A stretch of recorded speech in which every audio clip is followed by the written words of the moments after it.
भगवान श्री कृष्ण कहते हैं, यह आवश्यक नहीं कि हर बार हम स्वयं ही उत्तर दें। कुछ बातें हमें ईश्वर के ऊपर भी छोड़ देनी चाहिए, क्योंकि जब ईश्वर उत्तर देता है तो सारा संसार मौन होकर सुनता है। बारिश की बूंदें भले ही छोटी हो, लेकिन उनका लगातार बरसना बड़ी बड़ी नदियों का बहाव बन जाता है। ठीक वैसे ही हमारे छोटे छोटे प्रयास भी जिंदगी में बड़ा परिवर्तन ला सकते हैं। जो व्यक्ति अपने बुरे वक्त में अकेला लड़ता है और फिर जब वह उस बुरे वक्त से बाहर निकलता है, तो उस व्यक्ति से ज्यादा ताकतवर दूसरा कोई भी नहीं हो सकता। याद रखना, यदि आप भी ऐसे बुरे वक्त में अकेले खड़े रहते हैं तो आपको सफल होने से कोई भी शक्ति रोक नहीं पाएगी। यदि पेड़ पर क्षमता से कहीं अधिक फल लग जाएं तो उसकी डालियां टूटने लगती हैं, और यदि इंसान को उसकी औकात से कहीं अधिक मिल जाए तो वह रिश्तों को तोड़ना शुरू कर देता है, और अंततः वह पेड़ अपने फल से वंचित हो जाता है और वो इंसान अपने रिश्तों से कभी भी किसी से मित्रता अथवा रिश्ते की भीख ना मांगे, क्योंकि यदि आपको यह दोनों चीजें लाख प्रयासों के फल स्वरूप भी नहीं प्राप्त होती तो इनसे दूरियां बना लेने में ही आपकी भलाई है। भगवान श्री कृष्ण गीता में कहते हैं, प्रशंसा चाहे कितनी भी करो, किंतु अपमान बहुत सोच समझकर ही करना चाहिए, क्योंकि अपमान वह ऋण है जो हर कोई अवसर मिलने पर ब्याज सहित चुकाता अवश्य है। क्या आप भी इस डर से कुछ नहीं कर पाते कि लोग क्या कहेंगे? आज ही उन लोगों की परवाह करना छोड़ दो, क्योंकि ना तो कोई आपका कष्ट देखेगा और ना ही कोई आपका संघर्ष देखेगा। लोग तो सिर्फ आपकी गलती देखते हैं।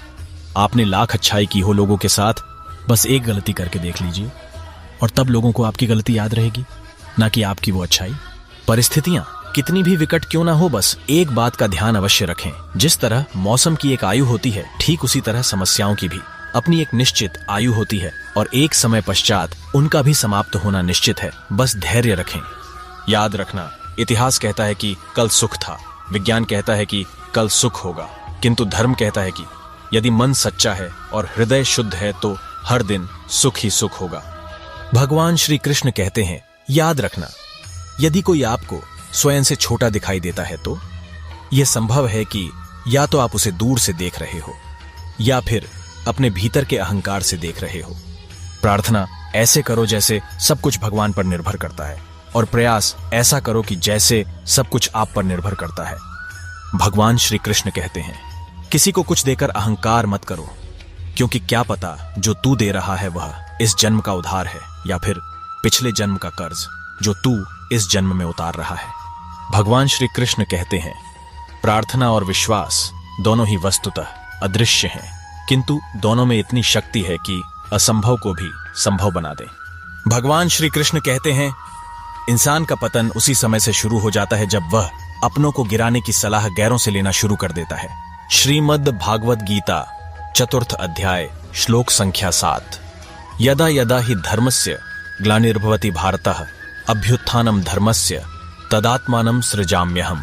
अर्थात इस श्लोक में भगवान श्री कृष्ण कहते हैं, हे अर्जुन, जब जब धर्म ग्लानि यानी उसका लोप होता है और अधर्म में वृद्धि होती है, तब तब मैं श्री कृष्ण धर्म के अभ्युत्थान के लिए स्वयं की रचना करता हूं, अर्थात अवतार लेता हूं। उस शुभ कर्म करते रहो, आनंदित रहो, स्वयं पर और ईश्वर पर विश्वास रखो, बुरा समय कभी आएगा ही नहीं। राधे राधे।